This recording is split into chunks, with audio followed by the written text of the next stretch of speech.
Prerrogativas. Prerrogativas. Prerrogativas. Prerrogativas.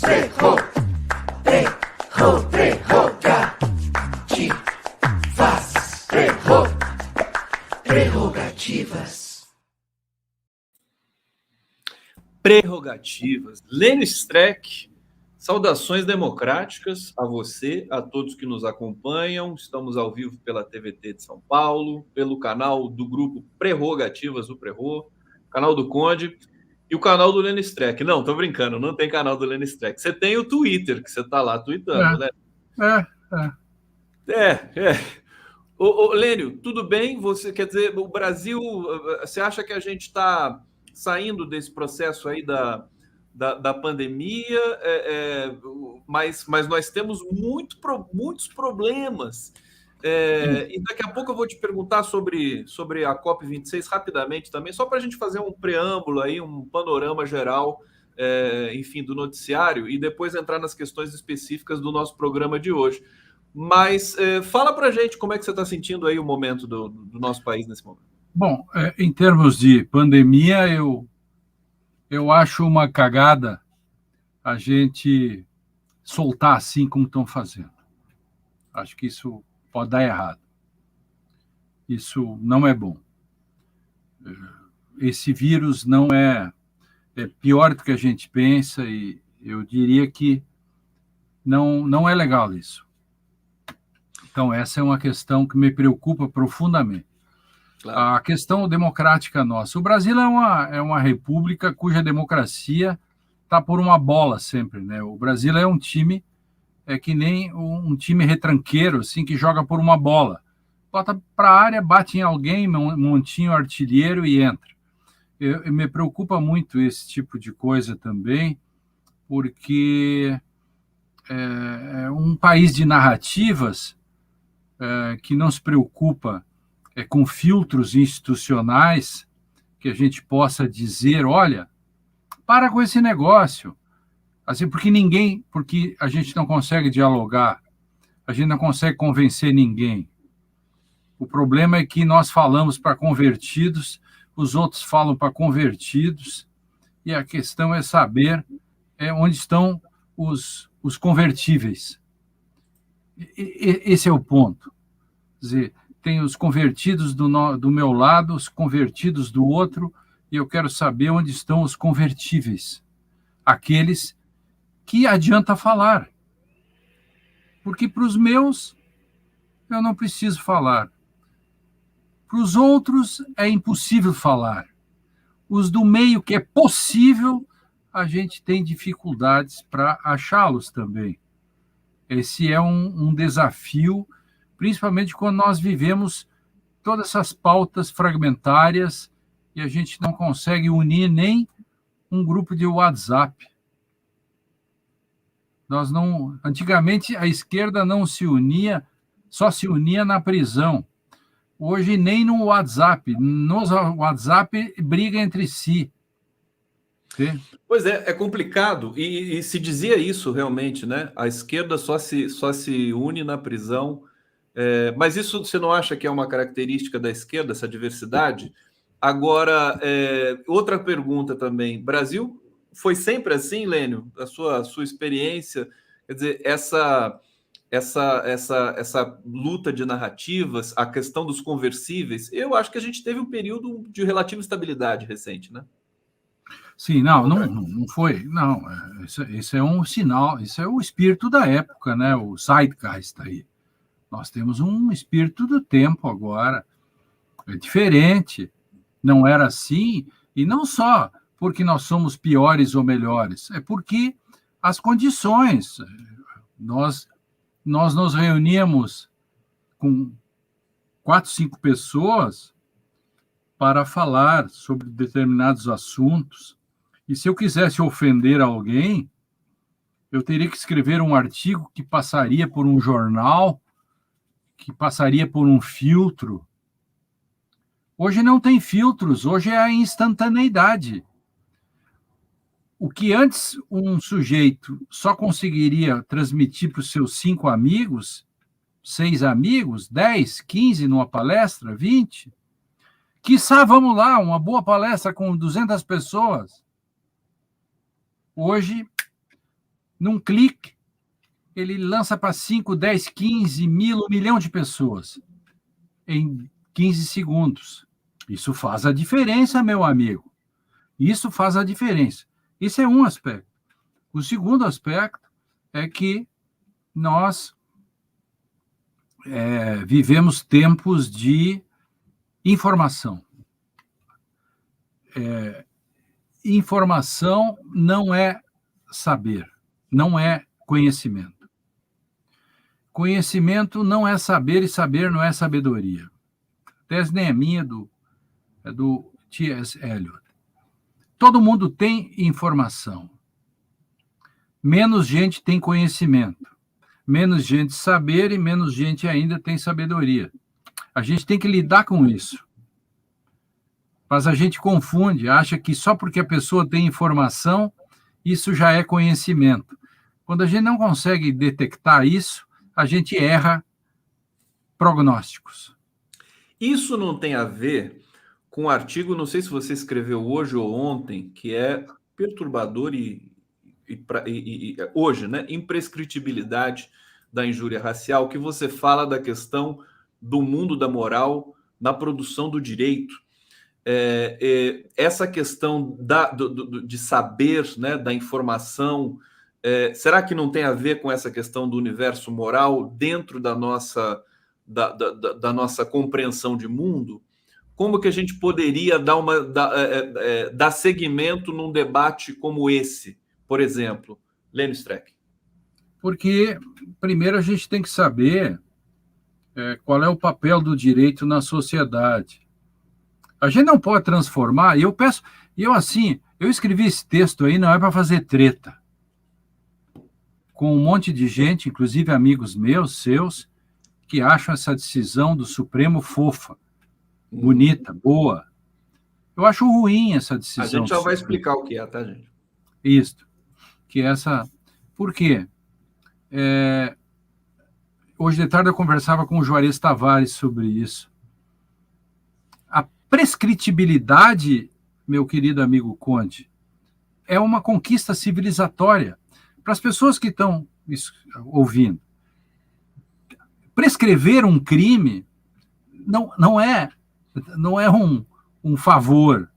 É que o Estado é grande, forte, e a gente sabe o poder do Estado. E se o Estado não exerce o seu direito de te perseguir durante o período, você não pode ficar eternamente com o Estado na sua cola. Muito simples. Isso é uma conquista civilizatória. Quer dizer, tem limite. O sujeito, hoje no Brasil, né, o sujeito comete um crime, sei lá, mais grave, enfim, e foge. Sei lá, 20 anos depois ele volta. Acabou o crime. Alguém vai dizer, sim, mas não deveria. Sim, mas é obrigação do Estado perseguir o indivíduo.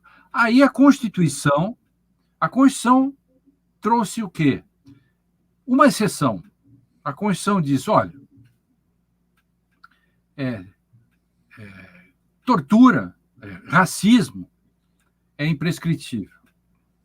Ok. Mas ela não disse que injúria, esse tipo de coisa, fosse. Isso aí é invenção do Supremo. Nem o legislador poderia fazer uma lei desse tipo.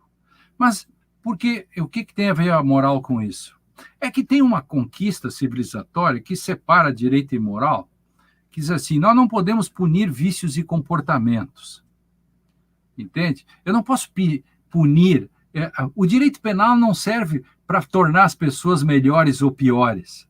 O Estado não pode se meter na vida do cidadão dizendo, olha, você não pode fazer isso, você não pode fazer aquilo.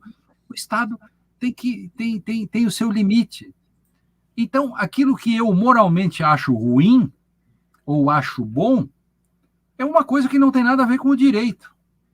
Entende? Eu posso achar, e até acho assim, se você me perguntar, mas assim, pessoalmente, Lênio, você acha que a injúria racial pode prescrever pessoalmente? Eu diria, cara, injúria racial é um troço safado, sacana. tem que correr atrás do cara e não devia prescrever. Mas isso é uma opinião pessoal minha, moral. A questão é saber, a Constituição permite? O direito permite? O direito enquanto instituição é essa que limita entre civilização e barbárie. Então, nós não podemos cair no paradoxo de uma conquista civilizatória se tornar um castigo para o cidadão. A Constituição já disse onde poderia. Então, é isso. Então, claro. Vamos só contextualizar para o nosso público aqui. É uma decisão recente de que a injúria racial não prescreve. É isso, né? Isso, Fica 50 anos, 60 anos e tal, 70 anos. Se, por exemplo, agora, um menino de 18 anos que faz uma coisa por escrito, alguma coisa assim, e que some, foge, ou vai morar no outro país, alguma coisa assim, ou e volta 30 anos depois, é como se não tivesse passado nenhum dia. Agora, explica para a gente, Lênio, qual que é o parâmetro para se saber o que pode ser prescritível e o que não pode, dentro aí da... A Constituição. Constituição? Claro, todos nós temos disagreements, nós temos desacordos. Você é contra ou a favor do aborto? Só perguntando. Claro. Você é contra ou tal? Todos nós temos opiniões sobre tudo. Agora, os nossos disagreements têm que ser resolvidos por uma instância chamada direito. Agora, se o meu desejo pessoal, que é a moral, passa por cima dessa instância, que é o direito, eu não tenho mais direito. Eu tenho instâncias pessoais. Acho que foi boa essa, né? Ficou claro.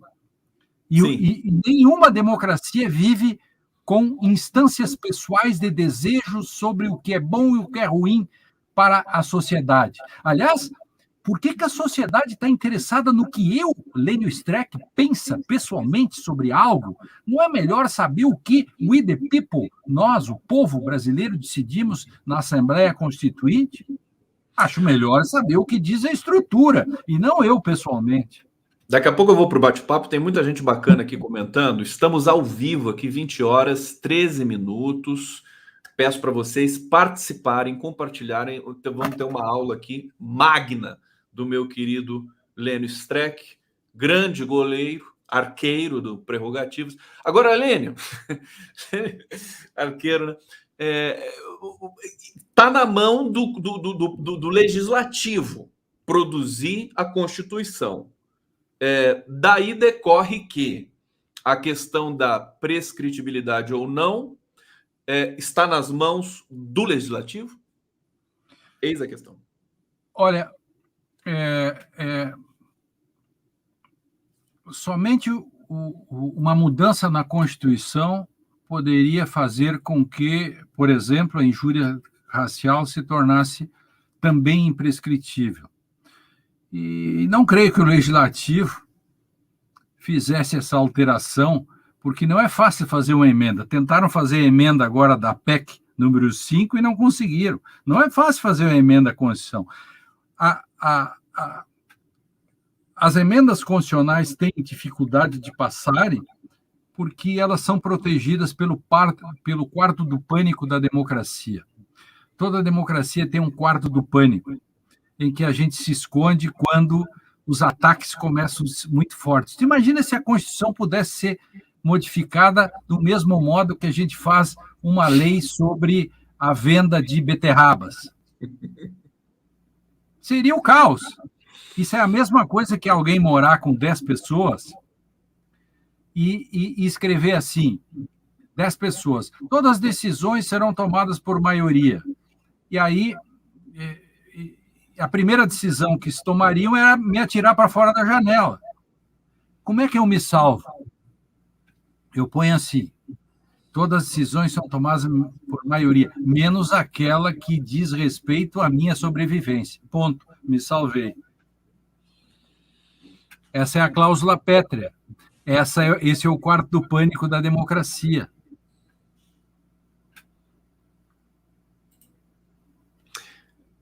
Perfeito. Então, eu não sei se eu entendi tão bem, mas daqui a pouco eu acho que a ficha cai. Essas coisas têm um tempo para a ficha cair, né, Lênio? Claro, claro. E depois, esse programa aqui não é sobre direito, né? A gente só fez uma... Não, a gente também sobre direito. Claro, Deixa eu trazer claro. aqui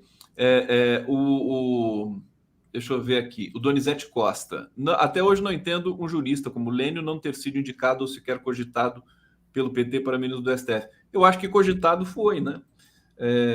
Mas enfim. O PT que não quis, né? O PT que não quis? Sério? Tem essa Sério? história? Claro, Você foi? Claro, 2 vezes eu quase, Duas eu vezes? até mas o PT não queria aí,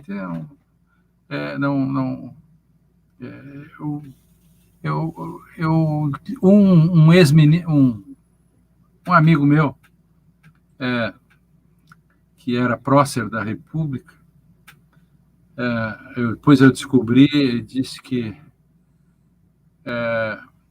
eu até era um bom candidato, mas eu me preocupava demais com o direito. Eu sempre achei que no Supremo tinha que cuidar do direito, mas tudo bem. Paradoxalmente, foi o direito que, graças foi o direito que acabou com a própria quase a democracia, né? Por Dilma. Então, o PT não cuidou direito do direito. Eles sabem disso hoje.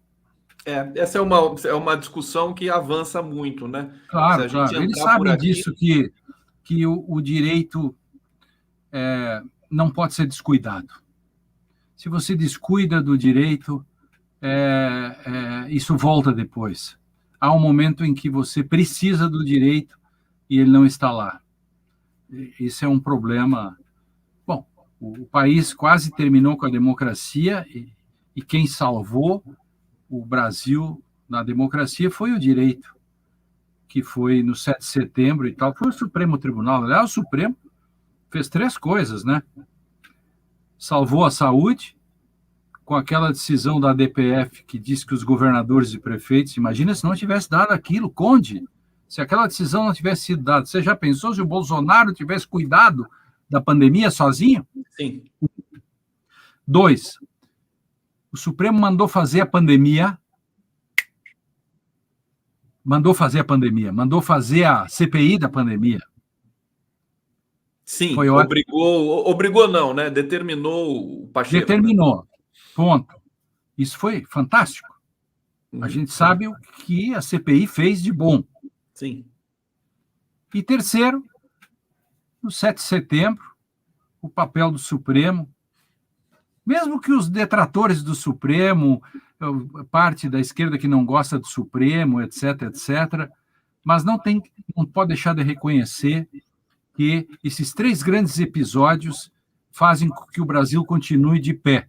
Com a perna meio torta, mas com a perna meio torta. Mas, Lênio, assim, só para... Não é justamente por isso que, de repente, não se pode falar que o PT não errou tanto assim nas nomeações para o STF, que, afinal de contas, foi esse conjunto de ministros que tomaram essas decisões aí que você disse que foram muito importantes.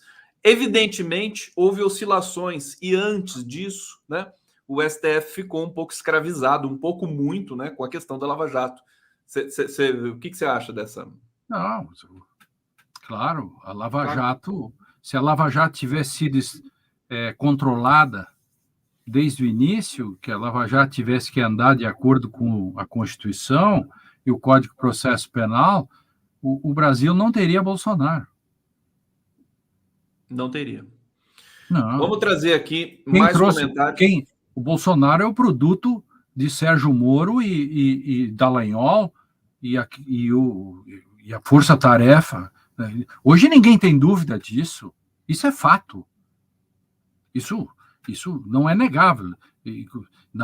Eu tenho certeza que o próprio Dallagnol vai reconhecer isso, se não for por vaidade, porque as pessoas também são vaidosas, né? Se perguntar para eles, vem cá, você ajudou a construir tudo isso que está aí, né? E tal. num momento de fraqueza, ele vai dizer, claro, eu e Sérgio Moro somos protagonistas do caos. Ele pode se orgulhar, como o Bolsonaro se orgulha também dessa Eles ganharam, eles venceram, só venceram como pirro, né? Mais uma vitória dessa, eles estão lascados, né? Lênio, deixa eu trazer aqui, pessoal, agradeço o carinho de todos vocês aqui. O Marcelo Coutinho está dizendo, o ministro Nunes Marques hoje disse que o direito está sendo tomado pela moral. Ministra Carmen e ministro Fux não gostaram. Olha a fofoca do Supremo aqui, obrigado, Marcelo Coutinho. Trazer o comentário. Você quer comentar? Comenta o Marcelo Coutinho aí, o Será que foi porque... Será que eu escrevi o artigo e será que... Será que... É porque o seu artigo fala justamente disso, né? Vai ver que ele rodou lá também. O Lênio é figura presente. Você não está no STF, mas você está o tempo todo, porque todo mundo lá cita você. Elisângela Mello, querido professor Lênio, como gaúcha e tri-envergonhada por figuras decrépitas como Heinz, Onyx, Bibo Nunes, Lazier, é um alento ter uma pessoa tão qualificada e digna como o senhor Dr. Lênio. Olha aí o carinho pro Lênio. Até um coraçãozinho você ganhou, Lênio. E aqui, ó, quer ver? Olha quem está aqui. Marco Aurélio de Carvalho. Grande Lênio gigante. E eu acho que o Fabiano está aqui também, ó. Fabiano Silva, Lênio, meu líder. Deixa eu colocar um vídeo para gente. Diga, quer mandar um abraço para eles aí, Lênio? Falo com eles toda hora aí. Toda hora, né? Marco Aurélio, dê notícias aí daquele nosso assunto aí para saber se a gente vai fazer o texto ou não. Tá vendo aqui recado ao vivo do Lênio para o Mac e para o Fabiano também. Ô Lênio, dá uma olhada nessa cena e na sequência a gente vai conversar sobre nosso eixo temático central.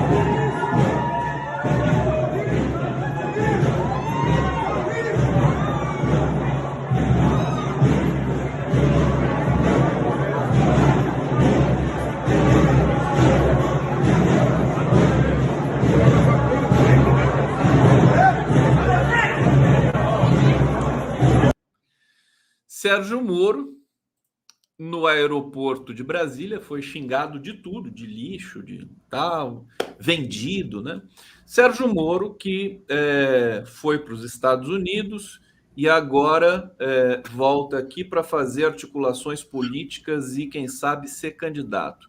Lênin Streck, depois de tudo que aconteceu, suspeito e incompetente, o que você diria dessa configuração aí agora política, de uma certa... Parece que o Moro é preferido dos militares, as fofoquinhas vão saindo e as elites procuram a terceira via, e mais essa tristeza. De qualquer maneira, você acha que seria interessante ter o Moro exposto desse jeito numa campanha, ou você acha que é degradante demais? Não. Eu sempre temo essas coisas. A plutocracia brasileira, a plutocracia é muito perigosa.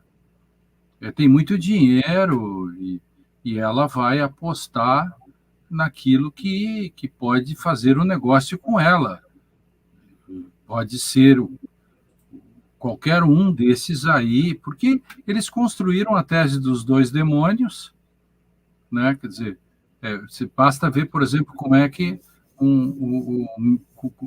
o protótipo dos comentários é, por exemplo, o Merval Pereira. O que ele diz? E tal, ele baixa o pau no Bolsonaro, correto? Mas o Lula também, pronto. Então, aí ele criou dois demônios, né? Cria a tese dos dois demônios, bota no meio o santo do pau oco, que é o Sérgio Moro.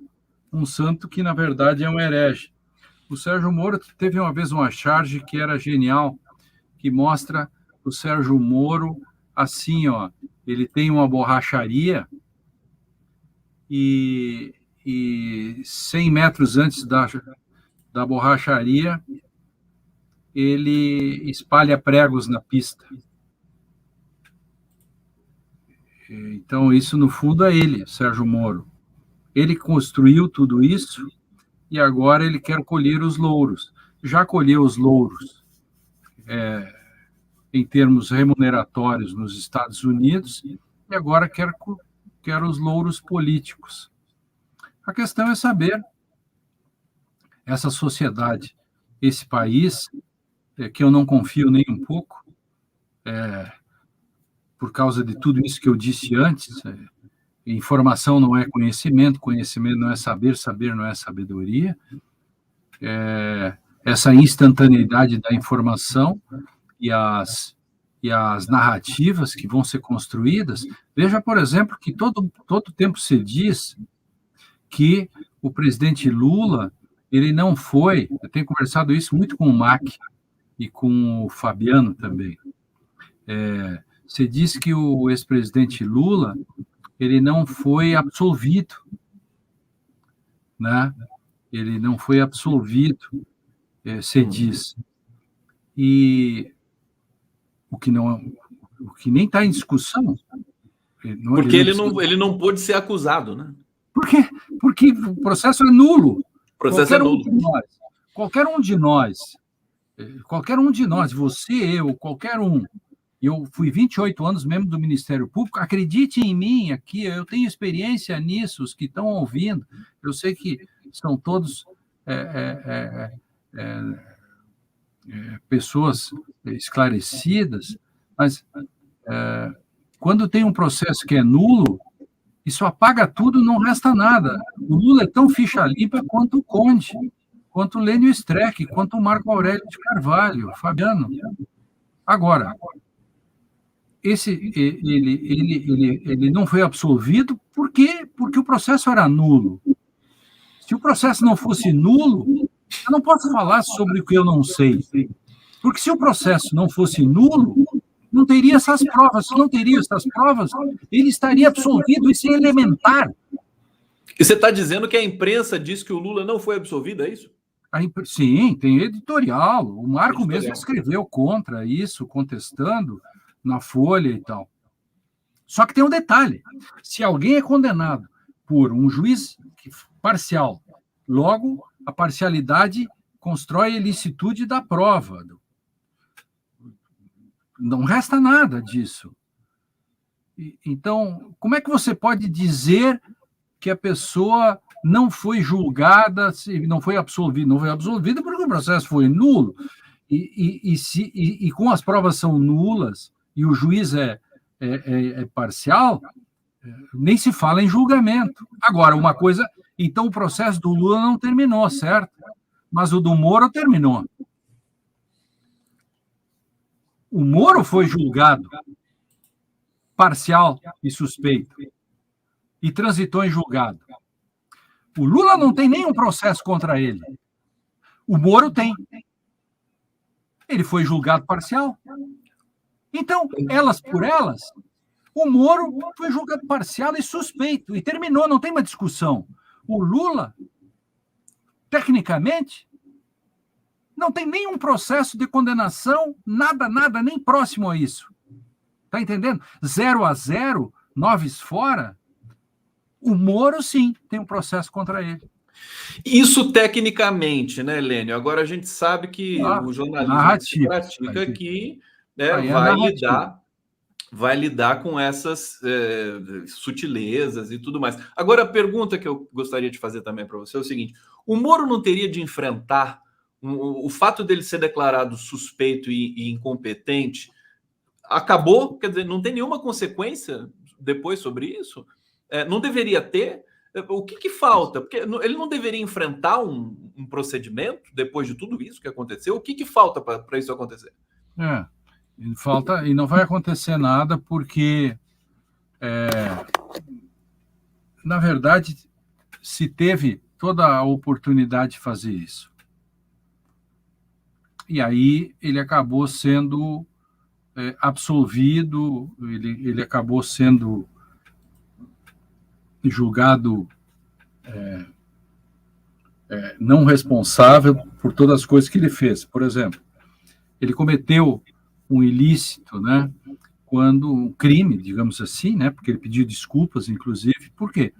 Quando ele divulgou as conversas do Lula e da Dilma. Ele pediu desculpas em 32 laudas. mandou uma carta para o Supremo. Então, ali começou o problema, porque se tivessem feito a devida correção dos comportamentos dele, o resto não teria acontecido. As pessoas, essa é uma questão que a imprensa, num determinado momento, vai ter que fazer justiça histórica, porque o Lula acabou sendo réu, na sequência, pelas ilegalidades originárias praticadas pelo Moro, que fez escutas telefônicas dos advogados do Lula, que fez condução coercitiva do Lula, o Supremo elencou aqueles 7 fatores que estão no voto do ministro Gilmar Mendes. A imprensa, quando ela fala em verdade, etc., a imprensa deve isso para a história. A imprensa vai fazer isso, sabe quando? Quando o Lula for presidente.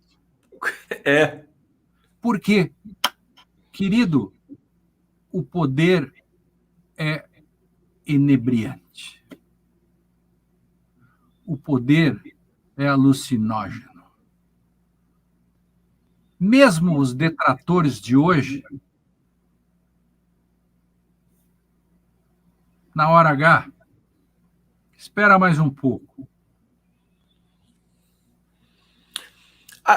A gente já viu acontecer, a gente não esperava, por exemplo, que o Lula tivesse os direitos políticos já restituídos quando foi, não me lembro o mês, mas e também as vitórias subsequentes que ele obteve, né, na justiça. Enfim, de uma certa maneira, isso é alvissareiro, mas a situação ainda está muito complicada, né, Lênio, no Brasil, né, nesses tempos. Aliás, deixa eu trazer uma outra questão já para você, que é o CNMP e essa possibilidade, né, apresentada aí pelo deputado Paulo Teixeira, de uma mudança na conformação do CNMP. Qual que é a sua posição sobre isso? E como é que você está vendo a resistência, né, para essa mudança ali E a posição do jornalismo também, porque a Globo veio muito forte dizendo que não se pode mudar o CNMP. A Globo vendeu uma narrativa, e aliás desproporcional. A PEC do Paulo não tem essa discussão estava em cima de 2 PEC, Conte. A PEC de verdade, essa que dava para ler num papel, e a outra que é a PEC da narrativa. Essa PEC que ia explodir o Ministério Público.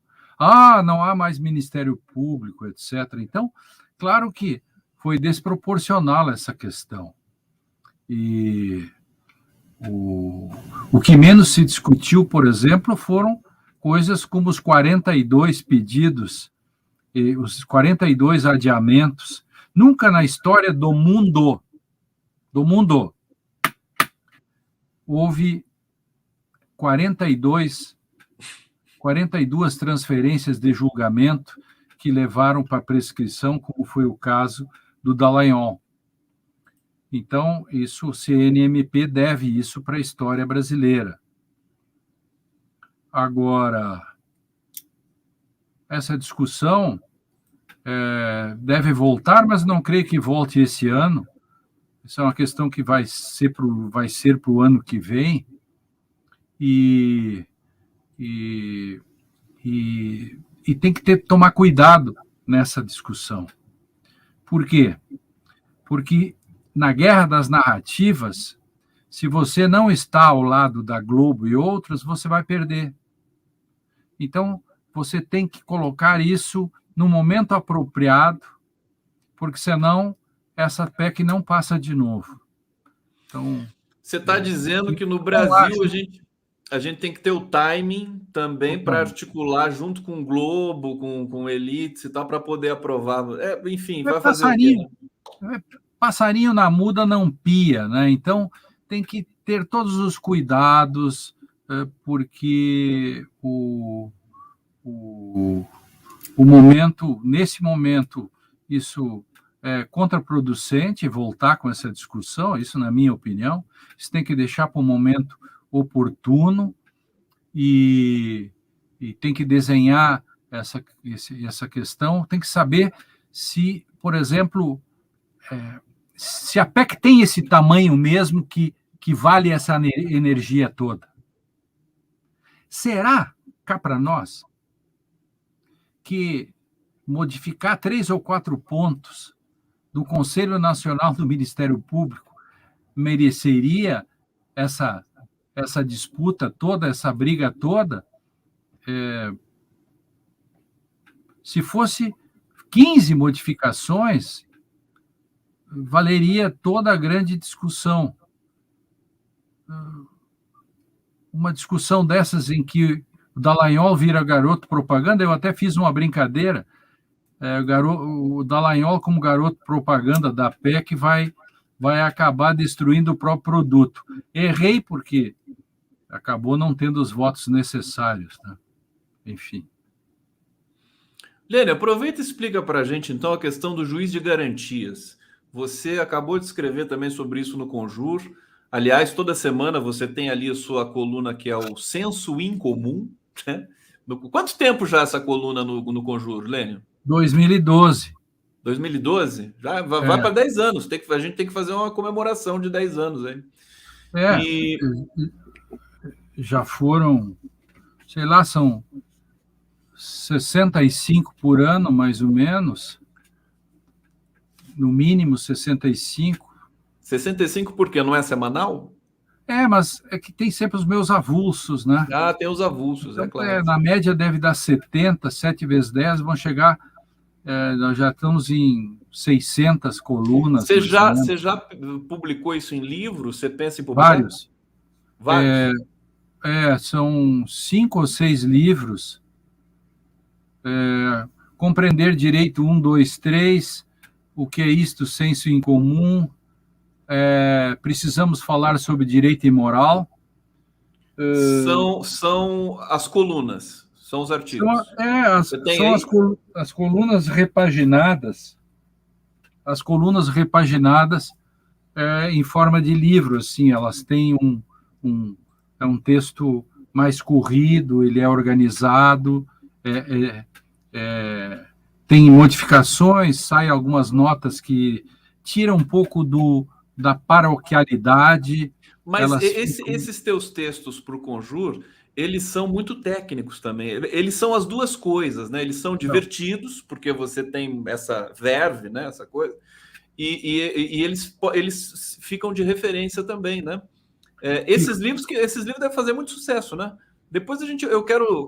Por que editora que você publicou? Olha, de tudo um pouco. Tem 3 volumes pela RT, tem um chamado Juiz Não é Deus. Esse é muito, muito bonitinho, que é da Juruá. Tem uma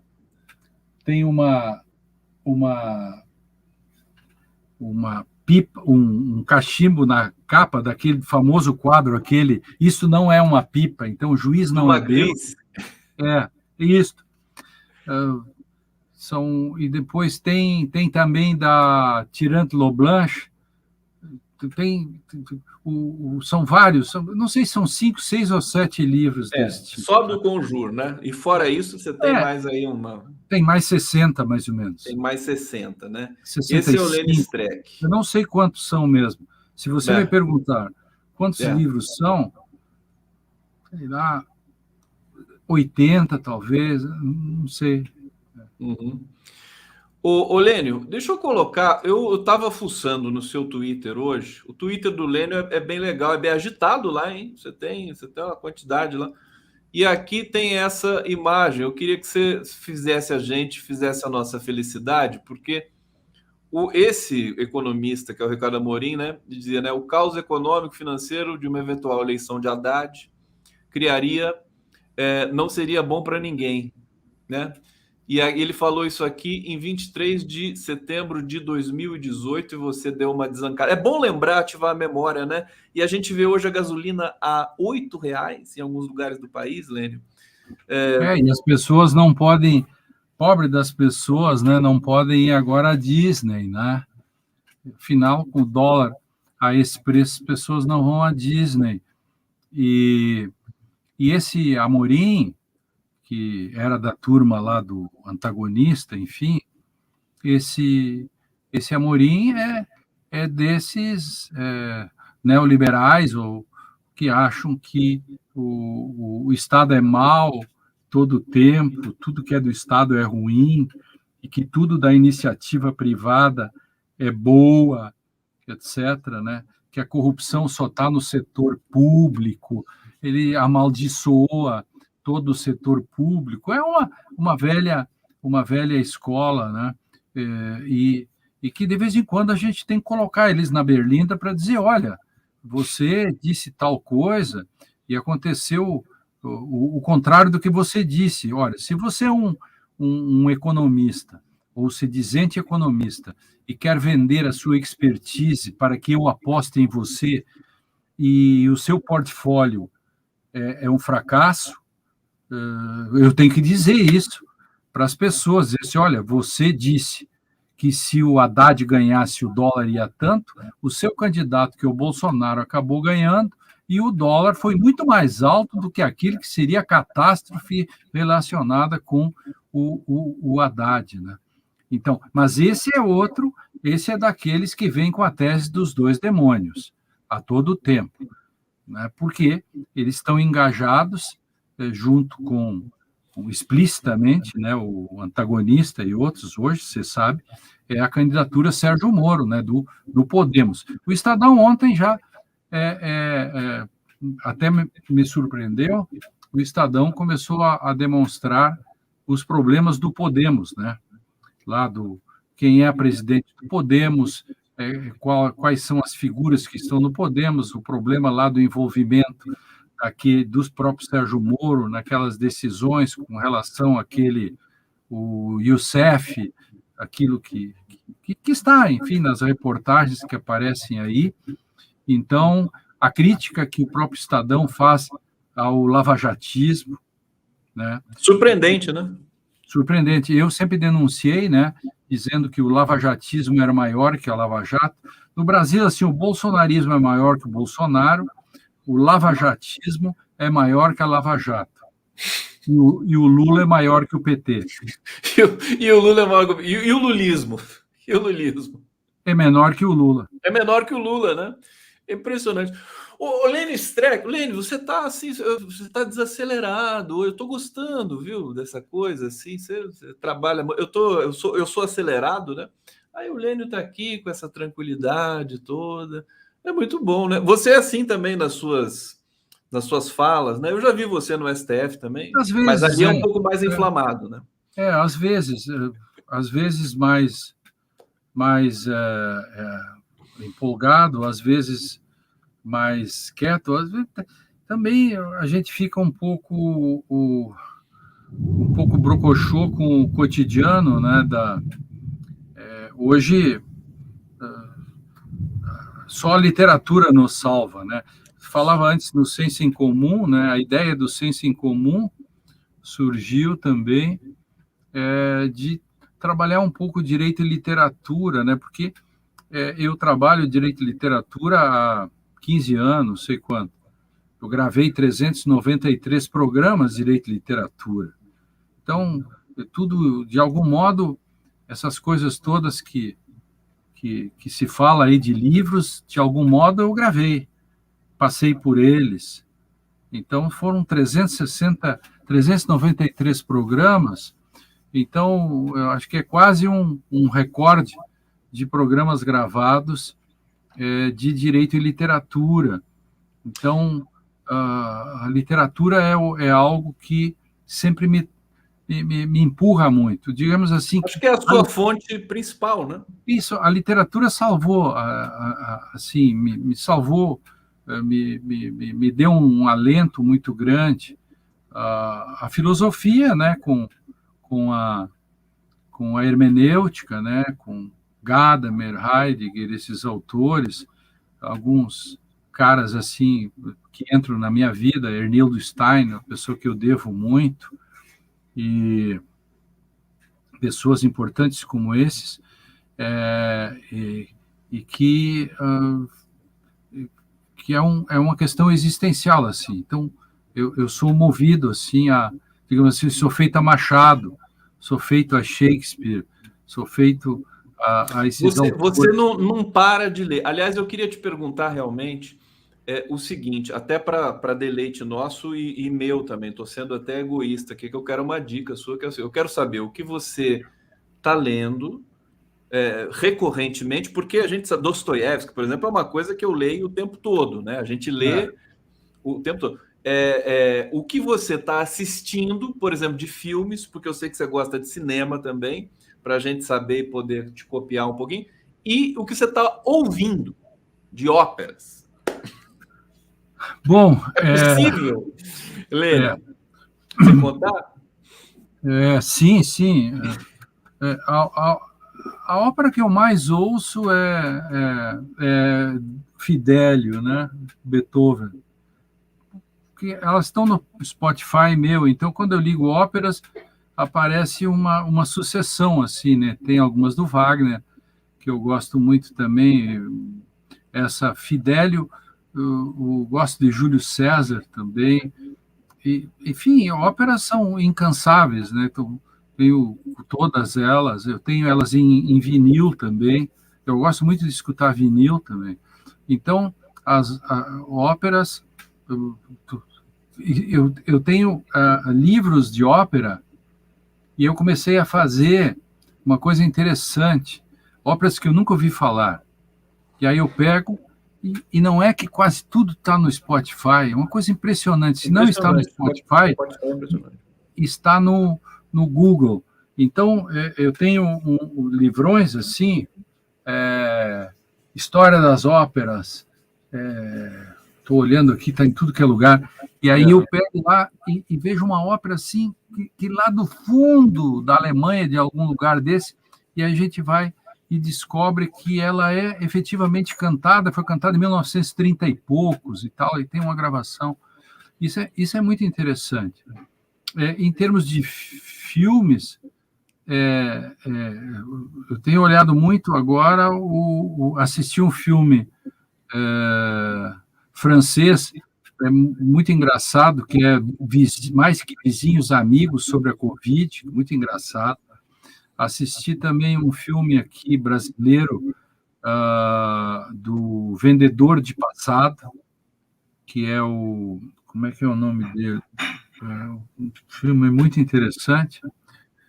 Vi ontem. E a série que a gente está assistindo aqui em casa é a Succession, né? Sucessão, aquele que é premiado. É genial. Absolutamente genial. Da Netflix. Da Netflix. Não, é do HBO. Agora, o Homem das Castanhas, no Netflix, eu recomendo. O Homem das Castanhas. Aí as dicas e os livros.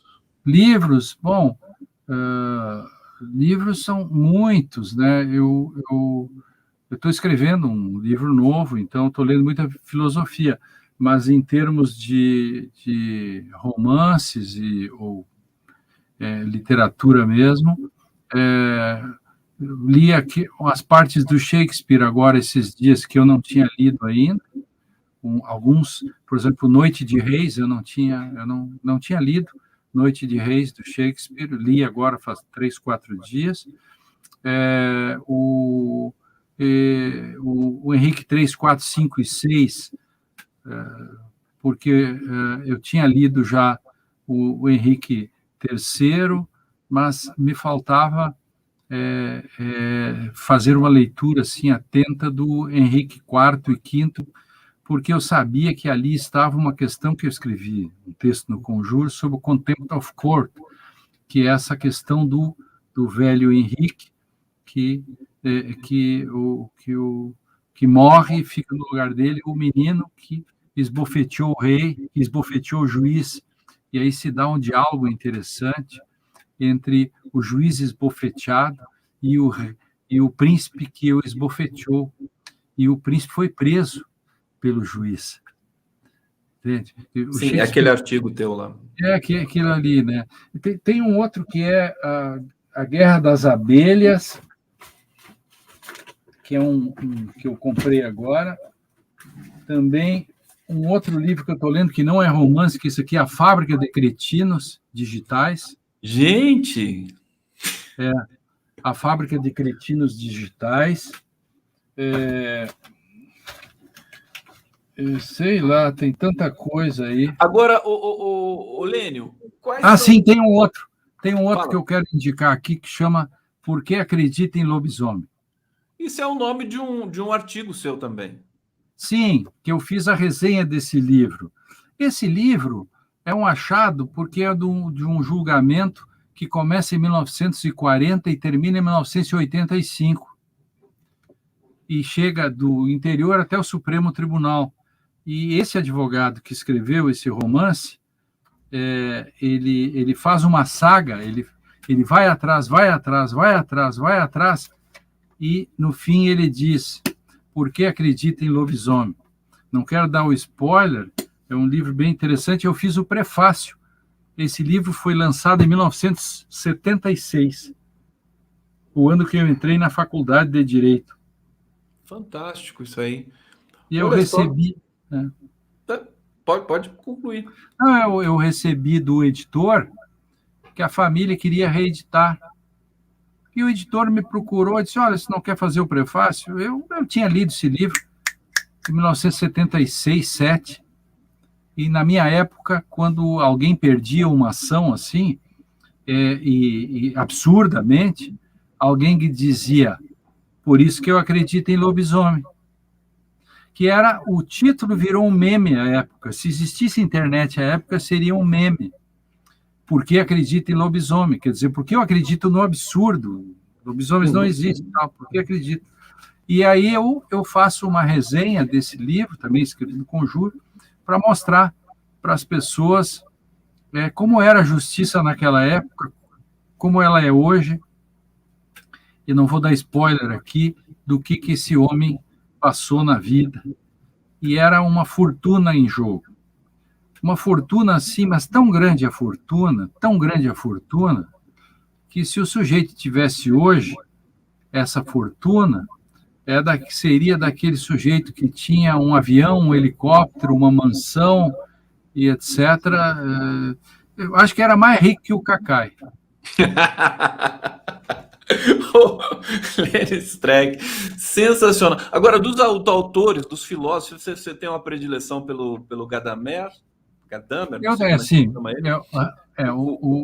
Alguns caras que me influenciaram, né? Que fazem a sua cabeça. Quem mais está fazendo a sua cabeça nesse momento? Porque varia também, né?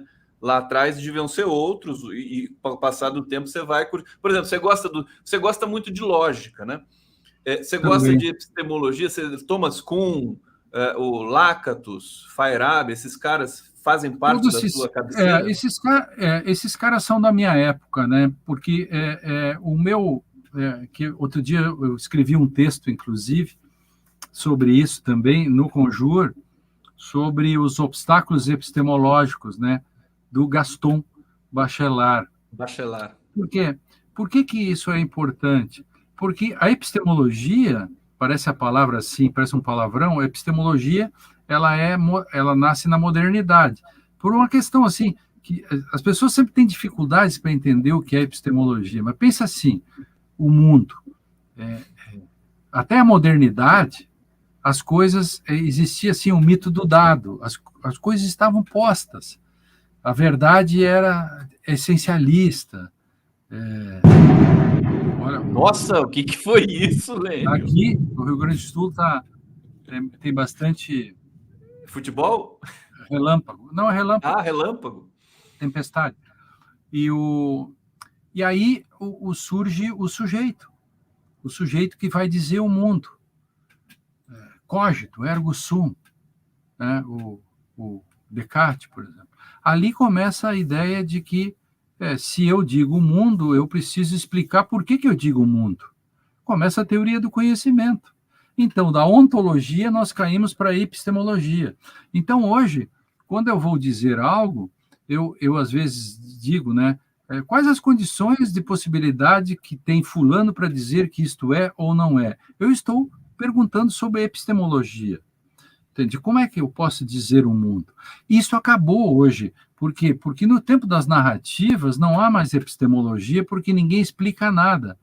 Então, o mundo passou a ser um conjunto de imputações, né? É tipo Alice através do espelho. Eu dou às palavras o sentido que eu quero. Então, não existe mais aqueles lugares pelos quais há um filtro do conhecimento, né? Então, eu não discuto mais epistemologia, eu acabo construindo, eu me adono do mundo, eu me aproprio do mundo. Então, a palavra solipsismo é uma questão que marca muito a contemporaneidade também, porque a palavra em alemão, né, Selbsüchtiger, é aquele que é viciado em si mesmo. Não tem melhor tradução para solipsismo, que é o sujeito que acha que o mundo é aquilo que ele diz. O cara que está da rede social, o cara da internet, que escreve o que ele quer, ele acha que o mundo é o que ele que diz.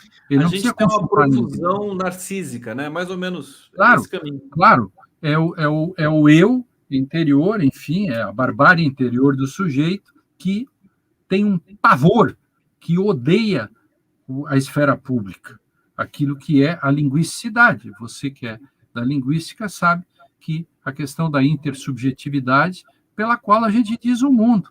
Agora, se o mundo não é meu, aí vem ideias de canário, eu sou feito a Machado, por isso que se você quando você está assim, tem duas dicas assim, quando você está um pouco brocochô e tal, pegue o Shakespeare, né? Leia o Henrique III, o VI, ou Noite de Reis, que eu acabei de ler agora, ou Medida por Medida, que para mim é o meu favorito do Shakespeare, é o Medida por Medida, que eu acho absolutamente genial. Ou então, pegue se você está assim, puto com a sociedade, quando você olha a rede social e vê um bando de idiotas, quando você vê esses analfabetos funcionais, ou esses idiotas que perderam totalmente o pudor, leia o conto do Machado de Assis chamado Teoria do Medalhão. Teoria do Medalhão. Teoria do Medalhão. Não é aí que tem o canário, né? É aí que tem o canário? Não é o outro. O canário também. Se você olhar são 3 grandes dicas assim, né? Existenciais. Com o canário, é tão importante o conto canário que aqui no meu dicionário de hermenêutica, o verbete solipsismo está em cima das ideias de canário. Esse texto, esse conto, Teoria do Medalhão, é o pai que dá conselhos para o seu filho Janjão. O Janjão está fazendo 21 anos. E aí, antes de dormir, o pai chama e diz: meu filho Janjão, vem cá. Hoje você está fazendo 21 anos e você já merece algumas lições. Você possui inópia mental. Como você possui inópia mental, você está pronto para começar a carreira de medalhão. Aí ele começa a dar dicas. Nunca leia nada complexo. Quando você não dê longas caminhadas, porque longas caminhadas fazem com que você reflita. Não pense nada. E nunca pense em fazer coisas complexas. Se você, em vez de você fazer um trabalho escolar sobre o carneiro, compra um carneiro e assa, e convide os amigos que você vai se dar muito bem. E aí ele vai contando todas as dicas que ele dá para o idiota do filho dele para se dar bem na vida num país de idiotas. Então, quando estou puto com um negócio assim, meio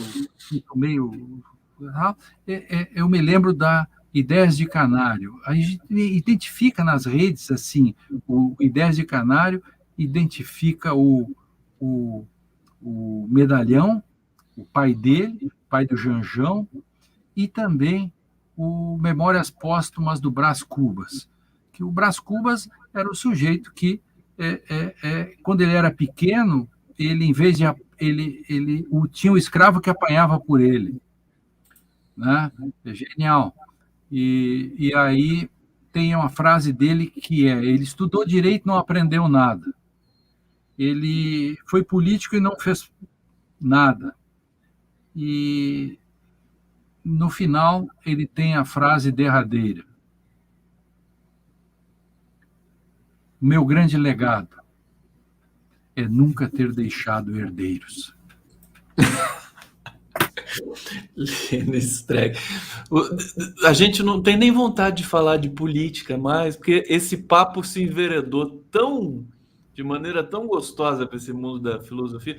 O Machado de Assis, ele é um dos maiores do mundo, né? Assim, não tenha dúvida. Ele tem um humor assim, que é uma coisa que é difícil achar em mesmo gigantes, né? Mesmo Shakespeare. Ele é o nosso Flaubert, né?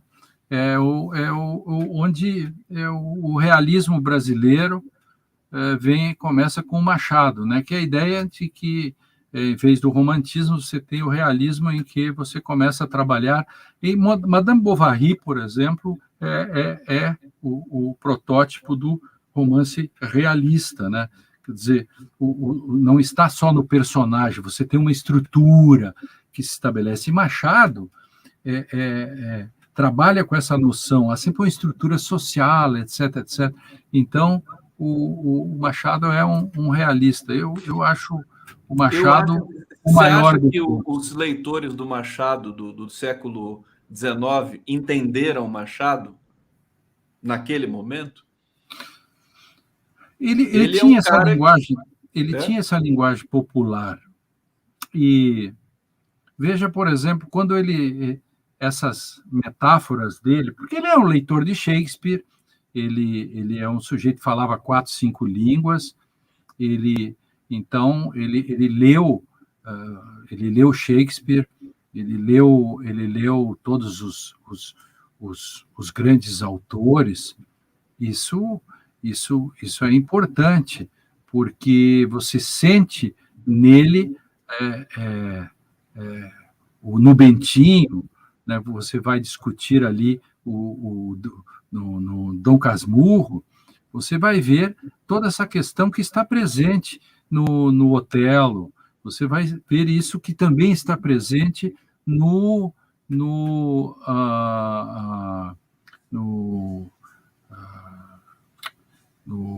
Quixote, numa parte, principalmente, que é a história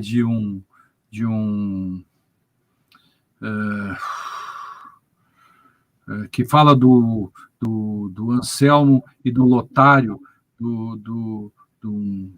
em que o sujeito paga para o seu amigo conquistar a mulher dele porque ele queria mostrar a fidelidade fundamental.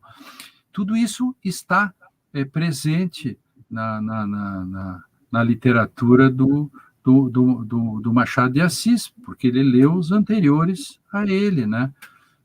Agora, ele dialoga com todos eles, mas com muita elegância, né? Com muita originalidade, né? Um autor pouco explorado pelas pessoas, que eu prestigio todo o tempo. Agora mesmo eu fiz a conferência no Direito e Literatura, no CIDIL, que é o Congresso Interamericano, Internacional de Direito e Literatura, é o Jonathan Swift.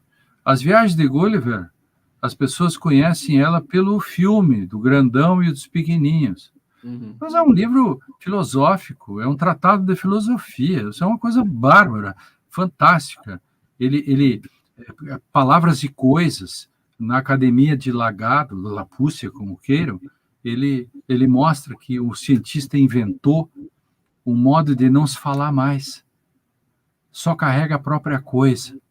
Naquele momento, ele, que é um moderno, faz uma crítica bárbara a toda a metafísica clássica. O outro, ele denuncia os emojis, porque o outro cientista inventou um modo de não fazer frases longas, só usar onomatopeias ou monossílabos. São os emojis. Hoje as pessoas se comunicam por emojis. Sim. E ele já mostrava isso em 1728, meu querido. Então, ele é genial, absolutamente genial, o Swift. Ele tem muita... A literatura dele é vasta, né? A gente conhece mais o Google. Claro, isso, exatamente. É isso, meu querido amigo. Meu querido Lênio, obrigado por essa aula, por essa generosidade. O público adorou aqui. A gente está tão saturado de política, que a gente precisa um pouco desse refresco e dessa cultura e dessas referências aqui que a gente trouxe para esse programa hoje. Diga. Outro dia que eu não estiver com essa cara aqui pintada... Você sabe que já melhorou, viu? Já melhorou. Do começo da live para cá.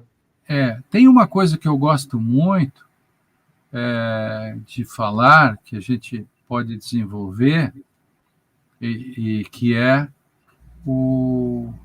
ali os gregos e a aurora da civilização e o modo como se dão nome às coisas. Eu escrevi textos sobre... por exemplo, quando o Protágoras, o primeiro sofista, por que ele vai dizer que o homem é a medida de todas as coisas?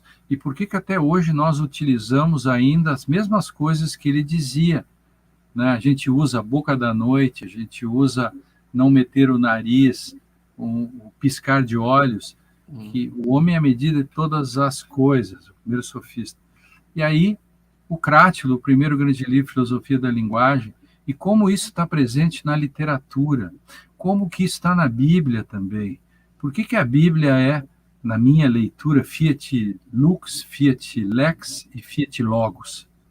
Primeiro, Deus faz a luz, né? Depois, ele faz a palavra. Por isso que a Torre de Babel é o primeiro surto psicótico da Bíblia, né? Deus tira a palavra dos homens e dá esta ronha toda. E a terceira é fiat lex, é quando se dá a lei, a Moisés. E aí vem a construção do bezerro de ouro e tal. Isso tudo é muito bonito. Sensacional. E, aliás, tem uma ópera, Moses, tem uma ópera genial. De quem que é essa ópera? De quem que é? Não lembro agora de quem lembrar. Ô, Lênio, beijo para você. Valeu, um beijo para a dona Rosane. A gente se encontra de novo e vamos fazer esse outro capítulo aí dessas referências que você... Isso não o Shakespeare também. Não sei se a dona Rosane assistiu, mas vai um beijo para ela, porque disse-me ela que agora, daqui a pouco, teríamos um salmão assado com um chablis geladíssimo na forma da lei e do decreto. Na forma da lei. Quem sou eu para recusar esse ágape, né? Quem sou eu? Quem é Lênio? Viva Lênio! Obrigado! Valeu!